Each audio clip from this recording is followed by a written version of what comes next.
इस बार की दिवाली मोदी जी ने नेवी पर्सोनल के साथ बिताई एंड फुल ऑन यहाँ पर टिकटॉक रीलबाजी मोदी जी ने करी। लेकिन मुझे ये समझ नहीं आ रहा कि सी के बीच में मोदी जी वेव ऑफ किसको कर रहे हैं आखिरकार। अरे मोदी जी, वहां पर इंसान दूर दूर तक नहीं है। आईएनएस विक्रांत के ऊपर आप इस टाइम पर हो, किसको वेव ऑफ कर रहे हो? मछलियों को। एंड कोई बड़ी बात नहीं कि इसके बाद न्यूज वाले ये भी दिखाना शुरू कर देंगे कि इंसानों में क्रेज बढ़ने के बाद अब मछलियों के बीच में मोदी जी का क्रेज शुरू हो चुका है यहाँ पे। अब यूजुअली मोदी जी किसी इवेंट पे जाते हैं, 2-3 बार तो अपनी ड्रेस चेंज कर ही लेते हैं।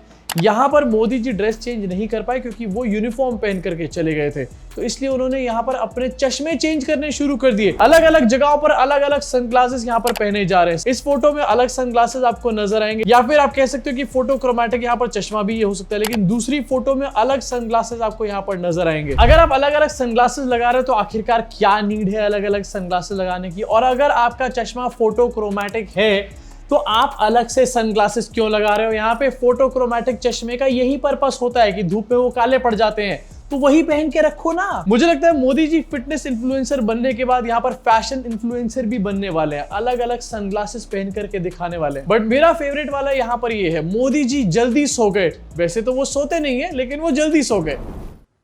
रात जब सोया, कल थोड़ा जल्दी सोया, जो कभी सोता नहीं है। कल जब मैं सोया तो थोड़ा जल्दी सोया, वैसे तो मैं सोता नहीं हूं। मोदी जी को ये बात एक्सप्लेन करनी पड़ रही है। अब ये बात एक्सप्लेन भी इसलिए करनी पड़ रही है कि बीजेपी, उनके आईटी सेल ने एक ये फालतू का नैरेटिव चला रखा है कि मोदी जी सोते नहीं है। अब मोदी जी के मुंह से निकल गई भाषणबाजी में कि कल रात को मैं जल्दी सो गया, तो कवर अप तो करना पड़ेगा ना। लेकिन मुझे ये समझ में नहीं आता कि दो टेलीप्रॉम्प्टर लगाने के बाद भी ऐसी गलतियां ग्रेट ओरेटर से हो कैसे जाती हैं। इसके अलावा एक और वीडियो आपको दिखाना चाहता हूं, शायद कैमरामैन की तपस्या में कोई कमी यहां पर रह गई है। अब मोदी जी ट्रेन को हरी झंडी दिखा दिखा के थक गए थे, इसलिए अब मोदी जी MiG-29 को हरी झंडी दिखाने का काम कर रहे हैं। एंड MiG-29 यहां पर टेक ऑफ कर रहा है, उससे पहले मोदी जी MiG-29 पे ऐसे वेव ऑफ कर रहे हैं। अगर पायलट आपको पलट के वेव ऑफ करने लग जाएगा तो मोदी जी प्रॉब्लम हो जाएगी बहुत बड़ी। मोदी जी, आप पायलट को देख करके वेव ऑफ कर रहे हो, वो आपको पलट के वेव ऑफ नहीं यहां पर कर सकता, एंड वो आपको देख भी यहां पर नहीं सकता है। वो आगे देख रहे टेक ऑफ करते टाइम, वो आपको ऐसे नहीं देख रहे साइड में। बट फिर से वीडियो आपको दिखाना चाहता हूं, कैमरामैन ने ऐसी शूशा गलती यहां पर करी है। कैमरामैन एकदम से जब MiG-29 उड़ा है तो कैमरामैन ने अपना कैमरा राइट की तरफ टर्न कर लिया है, मोदी जी के ऊपर से कैमरा हटा दिया। अभी के अभी इसको फायर करो यार। इसके अलावा एक और वीडियो यहाँ पर सामने है जहां पर मोदी जी का स्वागत किया गया, एंड पीछे जो ये गाना चल रहा है जरा एक बार वो सुनो एंड मुझे ये बताना कि ये किसका गाना।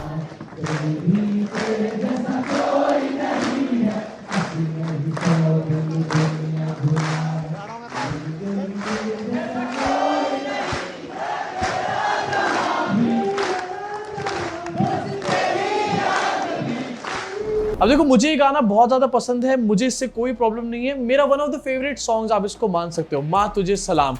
लेकिन बीजेपी आईटी सेल, उन लोगों को ऐसी चीजों से बहुत दिक्कत होती है। ये गाना AR रहमान का गाना है, मोदी जी के पीछे AR रहमान का गाना चल रहा है। अब बीजेपी आईटी सेल इसको शेयर कैसे करेगा यार? इनफैक्ट अब ये नैरेटिव चलाना शुरू कर दिया कि मोदी जी हर साल की दिवाली आर्म फोर्सेस के साथ यहाँ पर मनाते हैं। 2014 में सियाचिन ग्लेशियर मोदी जी गए थे, 15 में पंजाब, और हर अलग अलग साल हर अलग अलग जगह मोदी जी ने देश के आर्म फोर्सेस के साथ यहाँ पर दिवाली मनाई है। इसको लेकर के अब नैरेटिव सेट किया जा रहा है। इनफैक्ट अपने भाषणबाजी के बीच में मोदी जी ने ऑपरेशन सिंदूर के बारे में भी यहाँ पर बात करी है। वैसे मोदी जी से बड़ा और कोई खिलाड़ी नहीं है। थोड़े दिन पहले पाकिस्तान और इंडिया का मैच यहाँ पर करवा के रख दिया। वो मैच चाहते तो मोदी जी रुकवा सकते थे, लेकिन दूसरी तरफ यहाँ पर नेवी के लोगों के साथ ऑपरेशन सिंदूर के बारे में बातें कर रहे हैं। इनफैक्ट ये दिखाने की कोशिश की मैं तो आप लोगों के बीच का हूँ, आप लोग मेरा परिवार हैं। अगर आर्म फोर्सेस के लोग मोदी जी आपका परिवार हैं, तो आखिरकार ऑपरेशन सिंदूर के बावजूद भी आप पाकिस्तान के साथ इंडिया को क्रिकेट खिलवा क्यों रहे थे यहाँ पे? अब इसी के साथ आगे बढ़ना चाहता हूँ। मोदी जी स्वदेशी के बारे में बहुत बातें करते रहते हैं। इनफैक्ट दिवाली के अराउंड इतनी बात करी गई कि सिर्फ इंडिया का सामान बना हुआ खरीदो, इंडिया में ही खरीदो, फलाना ढिमकाना। लेकिन क्या इस दिवाली पे इंडिया की चीजें बिकी, आत्मनिर्भरता हुई, या फिर यहाँ पर भी चाइना का बोलबाला था? इंडियन है कि चाइनीज है? चाइनीज। चाइनीज है? आपको कैसे पता श्योरिटी के साथ की चाइनीज है? पूरा मार्केट चाइनीज है, तुम ये दुकान के छोड़िए। No ladies make in India. Nothing. No lady. एक भी? Everybody. What is written over here? All made in China. अच्छा, All made in China. No ladies made in India. इसपे ब्रूट का ये वीडियो है जो कि आपको इनकी YouTube चैनल पे देखने को मिल जाएगा, और मैं उसका लिंक यहाँ पर डिस्क्रिप्शन में दे भी दूंगा। पूरी मार्केट में उनके रिपोर्टर जाके पूछ रहे हैं कि कहाँ की ये लाइट्स हैं, ये जो सारी लाइट्स आप दिवाली पे देखते हो जिससे घर सजाए जाते हैं, एंड ये दिखाया जाता है कि बहुत भव्य दिवाली मनाई जा रही है, ये सारी लाइट्स चाइना से आ रही है, मार्केट में चाइना से पड़ी हुई है। एंड दूसरी तरफ मोदी जी स्वदेशी और आत्मनिर्भरता के बारे में बात कर रहे हैं। एक छोटा सा सिंपल सा इलेक्ट्रिकल आइटम, दिवाली में जलने वाली झालर वाली लाइटें, वो भी चाइना से बन करके आ रही है, वो इंडिया में नहीं बन रही है। लेकिन मोदी जी यहाँ पर मेक इन इंडिया की बातें ऐसे करते हैं जैसे कि टेस्ला से लेकर और स्पेसएक्स के रॉकेट इंडिया के अंदर ही बन रहे हो। अब दिवाली में हर बार और इस बार भी चाइना का माल एक बहुत बड़ी प्रॉब्लम थी जिसको मोदी जी एड्रेस नहीं करते कभी भी। इस बार भी मोदी जी कहीं और जाके रीलबाजी कर रहे हैं, एक्चुअल मुद्दों पर बात नहीं कर रहे हैं। एक और बहुत बड़ा एक्चुअल मुद्दा था जो कि था ट्रेन का मुद्दा। देश की जनता परेशान थी, ट्रेन के अंदर जगह नहीं थी, लोग अपने घर भी वापस यहाँ पर नहीं जा पा रहे थे। देश की अलग अलग जगहों से वीडियो सामने आई। ये वीडियो बैंगलोर का है जहां पर लोग खड़े हुए हैं, ट्रेन पूरी तरीके से पैक्ड है और ये ऐसा नहीं जनरल बोगी है, ये रिजर्व स्लीपर बोगी के अंदर की हालत में आपको दिखा रहा हूं। लोग ट्रेनों के अंदर घुस नहीं पा रहे हैं। अगेन ये यहाँ पर रिजर्व स्लीपर क्लास की मैं आपको यहाँ पर हालत दिखा रहा हूं। अगर जनरल डब्बा दिखा दिया तो शायद आप देख भी नहीं पाओगे।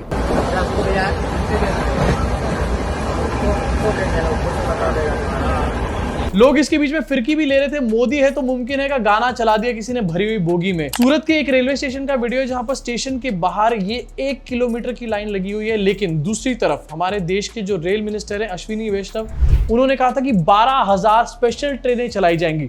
कहां पर चलाई गई ये ट्रेनें? ट्रेन ऐसी चीज नहीं होती जिसमें 100-200 लोग आते हैं। एक बार में ट्रेन में हजारों लोग सफर करते हैं। अगर 12,000 ट्रेन चलाई जा रही थी तो लोग आखिरकार यहाँ पर चढ़ क्यों नहीं पा रहे उन 12,000 ट्रेनों में?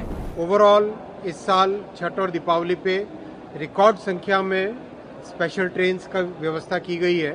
इनफैक्ट बेशर्मी की सारी हदें तो तब पार हो जाती है जब अश्विनी वैष्णव अपने स्टाफ को यहाँ पर मिठाइयां खिलाने का काम कर रहे हैं। ये बताया जा रहा है कि हमने तो करोड़ों लोगों को एक जगह से दूसरी जगह पहुंचाने का सक्सेसफुली यहाँ पर काम कर दिया है, इसलिए मिठाइयां खिलाई जा रही हैं। बट क्या हमारे देश के रेलवे मिनिस्टर उन लोगों को मिठाई खिलाने का काम कर सकते हैं जिन लोगों को ट्रेन में जगह नहीं मिली, जो अपने घर तक नहीं पहुंच पाए, या फिर ट्रेनों के बाथरूम्स में लोग यहाँ पर बैठ के अपने घर पहुंचे हैं? क्या वो लोग मिठाई खा पाएंगे यहाँ पे? इनफैक्ट अश्विनी वैष्णव से जब इस बात को पूछा गया कि लोग घर नहीं पहुंच पा रहे हैं, ट्रेन ओवर क्राउडेड है इस टाइम पर, एंड ये एक बार की नहीं हर बार की बात है, अभी छठ पूजा आएगी उस पर भी आप देख लेना सेम चीज होती हुई, तो अश्विनी वैष्णव ने कहा कि ऐसा कुछ भी नहीं है, रूमर्स फैलाए जा रहे हैं। 12,000 हमने ट्रेनें चला दी हैं, सब लोग अपने घर बहुत इजीली पहुंच रहे हैं। देखो, कोई भी प्रॉब्लम सॉल्व करी जा सकती है, ये कोई बहुत बड़ी बात नहीं है, लेकिन प्रॉब्लम तभी सॉल्व हो सकती है जब उस प्रॉब्लम को एक्सेप्ट किया जाए। अगर आप डिनाइल में यहाँ पर बैठे हो कि ओवर क्राउडिंग की प्रॉब्लम नहीं है, ये तो सिर्फ एक रूमर है, तो प्रॉब्लम कभी भी सॉल्व नहीं होने वाली। 1 साल, 10 साल या 100 साल भी मोदी जी यहाँ पर रह लेंगे ना, तो भी ऐसी ओवर क्राउडेड रहेंगी हमारी ट्रेन। इसी के साथ आगे बढ़ना चाहता हूँ, कुछ और ट्रेंडिंग वीडियोस आपको दिखाना चाहता हूँ। बिहार चुनाव में वैसे तो प्रशांत किशोर का कोई बहुत बड़ा रोल यहाँ पर नजर नहीं आया, लेकिन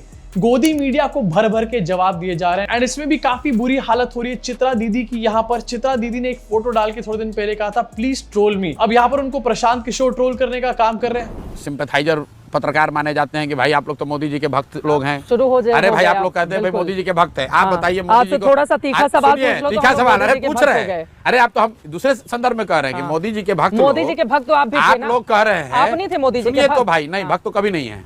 आप सुनिए, आप लोग क्या कहते हैं कि लोगों को एमपी को वोट नहीं मिल रहा है, मोदी जी के नाम पर वोट मिलता है। मैंने भक्त किस संदर्भ में कहा कि चैनलों पर क्या चलाया जाता है कि बिहार में, यूपी में, पूरे देश में एमपी को वोट नहीं मिलता है, मोदी के नाम पर वोट मिलता है। ज्यादातर ये बात सही है। बस रुक जाइए इस पर। आपने कहा ज्यादातर बात सही है, और आपने ये भी कहा कि बिहार में लोग जाति पर ही वोट देते हैं। तो आप तो पत्रकार हैं, ये बताइए कि बिहार में मोदी जी के जाति का कितना आदमी रहता है? अगर हर आदमी जाति पर ही वोट दे रहा है तो बिहार में मोदी जी को वोट दिया किसने, ये बता दो भाई। चित्रा दीदी ने पहली बार ग्राउंड रिपोर्टिंग यहां पर करी, एंड शायद आखिरी बार भी ये उनकी होने वाली, क्योंकि इसके बाद वो कभी भी ग्राउंड रिपोर्टिंग करने नहीं निकलेंगी। इतनी बेइज्जती एक बार में हो चुकी है यार। बार बार आप लोग आहत क्यों होते हैं? आप लोग सामने वाले को बैठाकर इतना रोस्ट करते हैं और उससे अपेक्षा रखते हैं कि वो एकदम बढ़िया शांत होकर उत्तर दे, और आप लोगों पर जरा सा किसी ने उंगली उठाया, पत्रकारों पर ऐसे घबराहट होती है। नेता आपको बनना, मुख्यमंत्री आपको बनना, आप लोग झूठ में, मैं वही तो कह रही हूँ, आप तिलमिला रहे हैं। दरअसल नई नवेली पार्टी हो या कुछ ऐसी पार्टियां जो हम लोगों को निशाने पर साधती हैं, पत्रकारों पर निशाना साधकर वो भारतीय जनता पार्टी के लिए मौके छोड़ देती हैं। ऐसा है, भाजपा का भय दिखाने का जो बात है ना, ये किसी दूसरे को दिखाइएगा।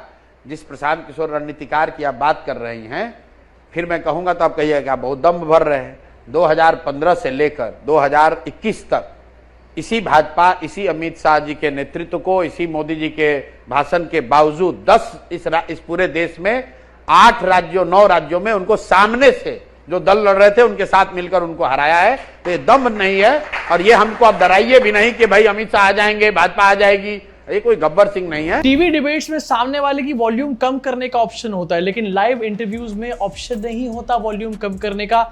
लाइव डिबेट्स में सिर्फ एक ही ऑप्शन होता है गोदी मीडिया के पास, अपनी बेइज्जती करवाने का ऑप्शन। और यहाँ पर चित्रा दीदी की वही हो रही है। इनफैक्ट प्रशांत किशोर ने चित्रा त्रिपाठी का नाम यहाँ पर बुलेट पत्रकार रख दिया है, एंड इसको लेकर भी इनकी काफी छीछा लेदर हो रही है। अब चित्रा त्रिपाठी तो पहुंच गई है ग्राउंड रिपोर्टिंग करने के लिए, एंड किस लेवल की ग्राउंड रिपोर्टिंग या फिर खुद की रोस्टिंग करवाई जा रही है।